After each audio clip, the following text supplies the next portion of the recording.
Assalamualaikum warahmatullahi wabarakatuh.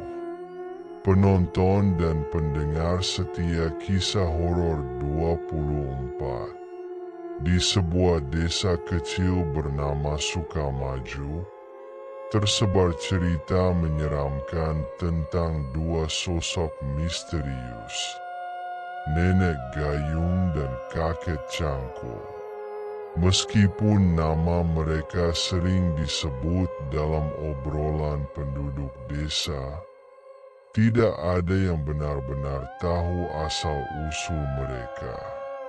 Beberapa percaya bahwa mereka adalah roh penjaga desa, sementara yang lain meyakini bahwa mereka adalah kutukan dari masa lalu. Nenek Gayung dikenal sebagai sosok perempuan tua berambut putih panjang yang selalu membawa gayung dari batok kelapa. Ia sering terlihat saat malam hari, berjalan pelan-pelan di sekitar sungai desa sambil membawa sehelai kain putih. Penduduk percaya bahwa siapapun yang melihat Nenek Gayung akan mendapati nasib buruk, terutama jika ia menyiramkan air dari gayungnya ke arah mereka. Sementara itu, Kakek Cangkul adalah pria tua dengan tubuh kurus dan wajah keriput yang selalu membawa cangkul. Ia sering terlihat di pemakaman desa, menggali lubang di tengah malam. Konon, lubang-lubang yang ia gali adalah untuk orang-orang yang akan segera meninggal. Beberapa warga mengaku mendengar suara cangkulnya di malam yang sunyi, meskipun tidak ada siapapun di pemakaman. Menurut cerita yang beredar, Nenek Gayung dan Kakek Cangkul dulunya adalah pasangan suami istri yang hidup di desa itu beberapa generasi lalu. Mereka hidup dalam kemiskinan dan sering dijauhi oleh warga karena dianggap aneh. Suatu hari, mereka dituduh melakukan ilmu hitam setelah serangkaian kematian misterius terjadi di desa. Tanpa bukti yang jelas, warga mengadili mereka secara sepihak. Mereka dihukum mati di tepi sungai, tempat di mana Nenek Gayung sering terlihat, dan di pemakaman, tempat Kakek Cangkul kerap muncul. Sebelum menghembuskan napas terakhir, mereka bersumpah akan kembali menghantui desa yang telah mengkhianati mereka. Suatu malam, Dimas dan Sari, dua remaja yang tinggal di desa itu, memutuskan untuk mencari tahu kebenaran tentang Nenek Gayung dan Kakek Cangkul. Mereka merasa penasaran setelah mendengar cerita-cerita seram dari para tetua desa. Dengan berbekal senter dan keberanian, mereka pergi ke pinggir sungai tempat Nenek Gayung sering terlihat. Saat mereka tiba di sana, suasana terasa mencekam. Angin malam berhembus dingin, dan suara jangkrik terdengar semakin keras. Tidak lama kemudian, Dimas melihat bayangan seorang perempuan tua di kejauhan. "Sari, itu dia," bisiknya sambil menunjuk ke arah bayangan tersebut.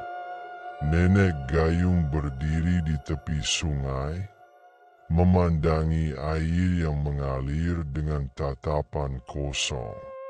Perlahan, Ia membungkuk dan mengambil air menggunakan gayungnya.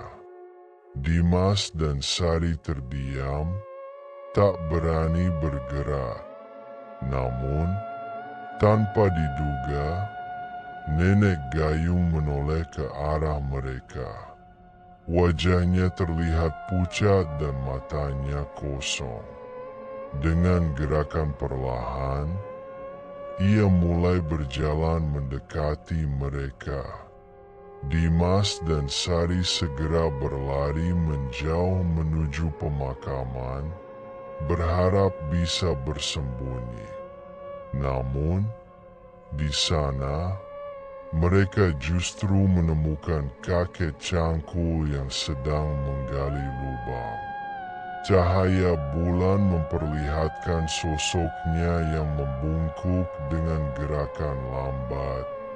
Cangkulnya menancap ke tanah dengan suara yang menyesakkan. Kalian tidak seharusnya berada di sini. Suara serak kakek cangkul terdengar jelas meski ia tidak menoleh. Dimas dan Sari terpaku di tempat, tidak tahu harus melakukan apa. Tiba-tiba, nenek gayung muncul di belakang mereka, membawa kain putih yang ia rentangkan. Lubang ini untuk kalian, katanya dengan suara dingin. Sari berteriak, namun tidak ada suara yang keluar. Dimas mencoba menarik tangan Sari untuk berlari, tetapi tubuh mereka terasa berat, seolah-olah ada yang menahan. Dalam keheningan malam itu, terdengar suara lantunan doa dari jauh. Seorang pemuda bernama Hasan, yang dikenal sebagai penjaga musola desa, kebetulan melewati pemakaman dalam perjalanan pulang. Ia mendengar jeritan samar yang membangkitkan rasa penasaran. Hasan mendekati pemakaman dengan senter di tangannya, melihat ke arah dua sosok yang terjebak di antara nenek gayung dan kakek cangkul. Dengan keberanian yang dipenuhi doa, Hasan mulai melantunkan ayat-ayat suci dengan suara lantang. Cahaya senter Hasan berpendar mengenai wajah nenek gayung yang tiba-tiba melangkah mundur. Kakek cangkul berhenti menggali, lalu menoleh perlahan ke arah Hasan. Suasana menjadi hening, hanya suara doa Hasan yang menggema di udara. Tiba-tiba, angin kencang bertiup, membawa suara tangisan dan rintihan yang membuat bulu kuduk merinding. Nenek gayung dan kakek cangkul perlahan memudar, seperti asap yang ditiup angin. Dimas dan Sari terjatuh, napas mereka tersengal-sengal. Hasan segera menghampiri mereka. "Kalian tidak apa-apa?" tanyanya dengan nada khawatir. Dimas dan Sari hanya bisa mengangguk sambil berusaha berdiri. Hasan membawa mereka keluar dari pemakaman, meninggalkan tempat itu dalam keadaan sunyi.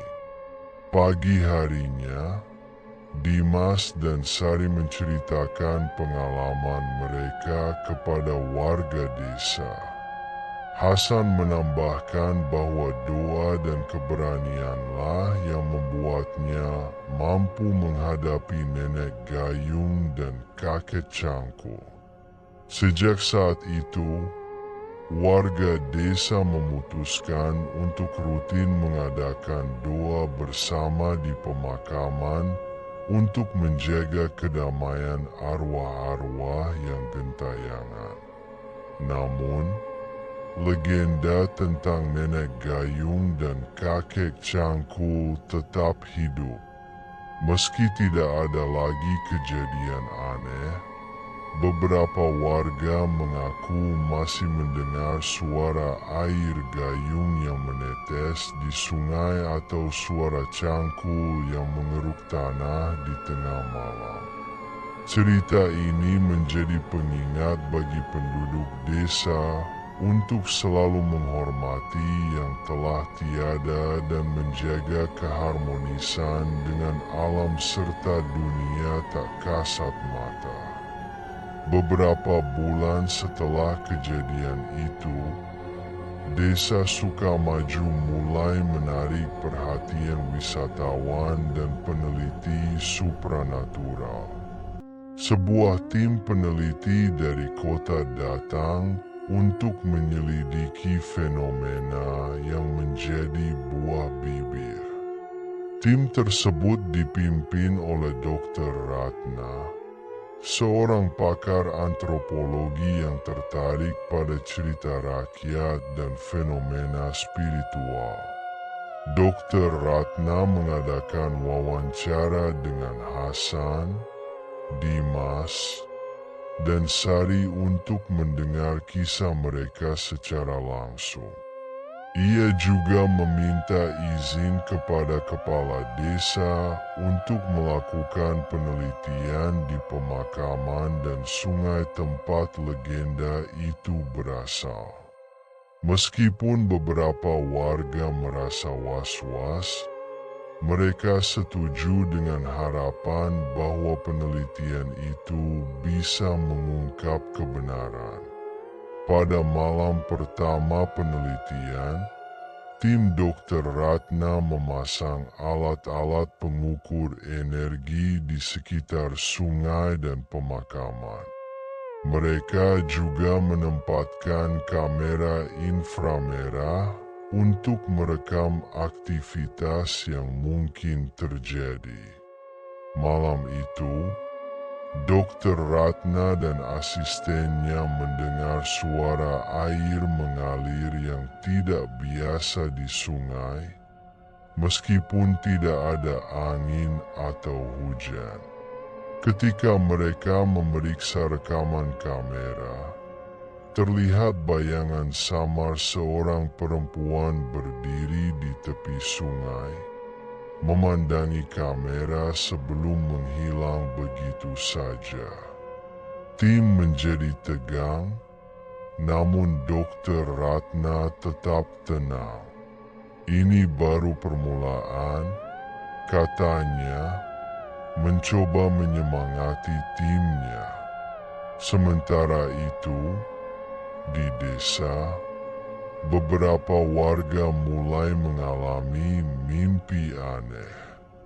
Mereka bermimpi bertemu dengan nenek gayung atau kakek cangkul yang memberi mereka pesan-pesan samar. Hasan, yang dianggap sebagai pemimpin spiritual desa, kembali diundang oleh kepala desa untuk membantu mencari solusi. Mungkin mereka ingin kita melakukan sesuatu, kata Hasan kepada warga. Kita perlu memahami apa yang sebenarnya mereka inginkan. Pada malam berikutnya, Hasan memutuskan untuk bergabung dengan tim Dr. Ratna di pemakaman. Bersama-sama, mereka melantunkan doa dan mencoba berkomunikasi dengan arwah-arwah yang masih gentayangan. Ketika doa selesai, tanah di sekitar makam tiba-tiba bergetar, dan terdengar suara yang seolah-olah berasal dari dalam bumi. Ampuni kami, jaga desa ini. Suara itu bergema, membuat semua orang terdiam. Dokter Ratna mencatat kejadian itu sebagai bukti bahwa fenomena tersebut mungkin memiliki akar spiritual yang mendalam. Setelah beberapa minggu penelitian, Dokter Ratna menemukan bahwa legenda nenek gayung dan kakek cangkul sebenarnya memiliki akar dalam sejarah desa. Mereka adalah korban ketidakadilan, dan arwah mereka tetap tinggal untuk mengingatkan warga tentang pentingnya keadilan dan keharmonisan. Desa Sukamaju akhirnya mengadakan ritual besar untuk menghormati nenek gayung dan kakek cangkul, dipimpin oleh Hasan dan para tetua desa. Ritual itu diakhiri dengan doa bersama dan penempatan tanda peringatan di tepi sungai dan pemakaman sebagai penghormatan. Setelah ritual itu, aktivitas aneh perlahan menghilang dan desa kembali damai. Meskipun begitu, legenda tetap hidup sebagai cerita yang diwariskan dari generasi ke generasi, menjadi pengingat bahwa keadilan dan penghormatan adalah kunci untuk menjaga harmoni antara dunia manusia dan alam gaib. Beberapa bulan setelah ritual penghormatan, Desa Sukamaju mulai berubah. Penduduk desa lebih rajin menjaga kebersihan sungai dan pemakaman sebagai bentuk penghormatan kepada arwah para leluhur. Mereka juga mulai mengadakan doa bersama setiap bulan untuk memohon keselamatan dan keberkahan. Hasan, yang kini dihormati sebagai penjaga spiritual desa, merasa lega melihat perubahan ini. Dia meyakini bahwa nenek gayung dan kakek cangkul telah menemukan kedamaian, karena tidak ada lagi suara cangkul di malam hari atau penampakan di tepi sungai. Namun, Hasan tahu bahwa legenda ini tidak akan pernah benar-benar hilang. Suatu malam, Hasan bermimpi bertemu dengan nenek gayung dan kakek cangkul di tempat yang terang benderang. Wajah mereka tidak lagi menakutkan, tetapi damai. "Terima kasih," kata nenek gayung dengan senyuman, sebelum keduanya menghilang ke dalam cahaya. Hasan terbangun dengan perasaan tenang, yakin bahwa arwah mereka telah pergi ke tempat yang lebih baik. Desa Sukamaju kini menjadi tempat yang lebih harmonis, dan legenda nenek gayung serta kakek cangkul menjadi bagian penting dari sejarah dan budaya mereka. Cerita ini diceritakan kepada anak-anak sebagai pengingat untuk selalu hidup dengan hati yang bersih dan menghormati sesama, baik yang hidup maupun yang telah tiada. Namun, di suatu malam sunyi, seorang pemuda desa yang sedang memancing di tepi sungai mendengar suara lembut gayung yang menyentuh air. Dia menoleh, namun tidak ada siapapun di sana. Pemuda itu hanya tersenyum, tahu bahwa legenda itu masih hidup, menjaga desa dari jauh. Terima kasih telah menonton video channel kami. Tunggu video kisah horor 24 berikutnya. Jangan lupa like, subscribe, komen, share, dan klik lonceng notifnya agar tidak ketinggalan cerita kisah horor berikutnya.